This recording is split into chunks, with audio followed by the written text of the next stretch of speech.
কেমন আছো বন্ধুরা? আশা করি তোমরা সবাই অনেক বেশি ভালো আছো। আমিও ভালো আছি। তাই তোমাদের জন্য নিয়ে আসলাম আমি নতুন আরেকটা গল্প। আশা করি তোমাদের কাছে এই গল্পটিও অনেক বেশি ভালো লাগবে।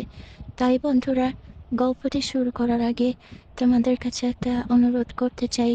সেটা হচ্ছে, তোমরা আমার চ্যানেলটিকে সাবস্ক্রাইব করো না।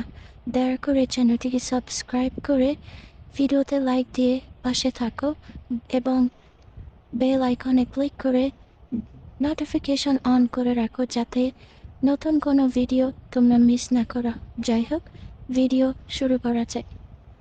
বন্ধুরা, আমার নাম রজনী। আমার বয়স 30-এর মতো হবে। আমার দুটি সন্তান আছে। একটির বয়স 13 বছর এবং আরেকটির বয়স 6 বছর। আমার স্বামী সিঙ্গাপুরে থাকে, তাই সে 2-3 বছর পর পর একবার আসে, 2 মাসের জন্য কি 1 মাসের জন্য। আমি ঢাকা শহরে একটি স্বনামধন্য এলাকায় 2 রুমের একটি বাসা ভাড়া করে থাকি, আমি এবং আমার 2 মেয়ে। যার কারণে আমরা 3টা মেয়ে একটা বাসায় থাকি। আমাদের দিনগুলো খুব সুন্দর যাচ্ছিল। ও হ্যাঁ, আরেকটি কথা বলতে ভুলে গিয়েছিলাম। আমার স্বামীর আগের ঘরে একটি ছেলে ছিল, অর্থাৎ সে আগেও একটি বিয়ে করেছিল। তার আগের ঘরে একটি ছেলে আছে এবং সেই ছেলের বয়স আনুমানিক 17 কি 18 হবে। যাই হোক, আমরা 4 জনে মিলে খুব সুন্দরভাবে দিন পার করছিলাম। ও এখন অর্থাৎ ওই ছেলের নাম নীরব। সে এখন ইন্টার ফার্স্ট ইয়ারে পড়ে। আমার একটা বড় মেয়ে 8-এ পড়ে এবং ছোট মেয়ে এখনো পড়াশোনা শুরু করেনি। যাই হোক, আমি এখন আমার বর্ণনা দিই, অর্থাৎ আমার সম্বন্ধে তোমাদের কি কিছু জানে। আমি দেখতে ছিলাম খুবই সুন্দর, যেমন ফর্সা, তেমন কেশ কালো ঘন চুল, তেমন আমার চোখ। সবাই বলে আমার চোখ দেখেই আমার স্বামী আমার প্রেমে পড়েছে, কিন্তু আমি বুঝি না আমার চোখের মধ্যে কি এমন আছে যেটা দেখে তাকে আমি প্রেমে ফেললাম। গল্পটা শুরু থেকে বলি। আমি যখন ভার্সিটিতে পড়তাম, সে তখন আমাকে ফেসবুকে ফ্রেন্ড রিকোয়েস্ট পাঠায়। আমার স্বামী দেখতে ছিল খুবই স্মার্ট, যার কারণে আমি তার ফ্রেন্ড রিকোয়েস্ট অ্যাকসেপ্ট করি। সেখান থেকেই সে আমাকে নক করে এবং এক কথায় 2 কথায় আমাদের একটা ভালো বন্ধুত্ব তৈরি হয়। একবার সে দেশে এসেছিল, আমার সাথে দেখা করলো। আমরা দুজন একটি রিসোর্টে ঘুরতে গিয়েছিলাম। বন্ধুরা, তোমরা হয়তো বুঝতেই পারতেছো, রিসোর্টে যখন আমি ওর সাথে ঘুরতে গিয়েছিলাম, তখন আমাদের মধ্যে কি হয়েছে। যাই হোক, তারপর আমরা সিদ্ধান্ত নিই যে আমরা বিয়ে করব।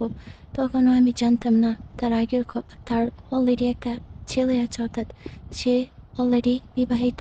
আমি যখন তাকে বিয়ে করলাম, তার 15 থেকে 20 দিন পর আমি জানতে পারি সে বিবাহিত। তখন আর কি করার, বাবাকে বললাম। বাবা বলল, কি আর করবি, সংসার করে নে, ছোট ছেলের সমস্যা নেই। আমিও তেমন একটা মাথা ঘামাইনি, কারণ আমি আমার স্বামীকে ভালোবাসি। যাই হোক, সেখান থেকে সংসার করতে থাকলাম। আমি দেখতাম সে আমার দিকে, অর্থাৎ তার ছেলে নীরব আমার দিকে কিভাবে যেন তাকিয়ে থাকে আর চোখে। আমার জিনিসটা পছন্দ ছিল না। আমি খুব লজ্জা পেতাম। যখন আমি ঘর ঝাড়ু দিতাম, তখন সে আমার দিকে তাকিয়ে থাকতো। তখন আমার সব কিছু ঠিকঠাকভাবে রাখতে হতো, কারণ সে আমার দিকে অন্যভাবে তাকিয়ে থাকে। একদিন সে তো সব সীমা অতিক্রম করেছে। কিভাবে শুনতে চাও? তাহলে শোনো। আমি একদিন গোসল করছিলাম, তখন দেখি সে বাথরুমের দরজায় ফুটো করে রেখেছে এবং উঁকি দিয়ে দেখছে আমি কি করছি।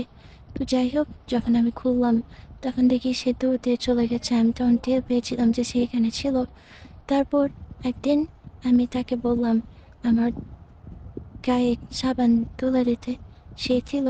সেখান থেকে আমি তাকে একবার সুযোগ দিলাম যে দিয়ে দেখি, কারণ স্বামী তো নেই, এখন সুখ কে দেবে, আর আমারও সুখের অনেক দরকার ছিল। তখন তাকে বললাম কাউকে না জানাতে। সেও আমাকে ওয়াদা দিল সে কাউকে বলবে না। সেখান থেকে ওর সাথে আমার এসব গল্প শুরু। প্রথমবার সে আমাকে খুব মজা দিয়েছিল গোসলখানায়। এভাবেই আমরা আমাদের অনৈতিক সম্পর্ক শুরু করি এবং এভাবেই সে আমাকে প্রতিদিন সুখ দিত। যাই হোক বন্ধুরা, গল্পটি কেমন লাগলো কমেন্ট করে জানাবে এবং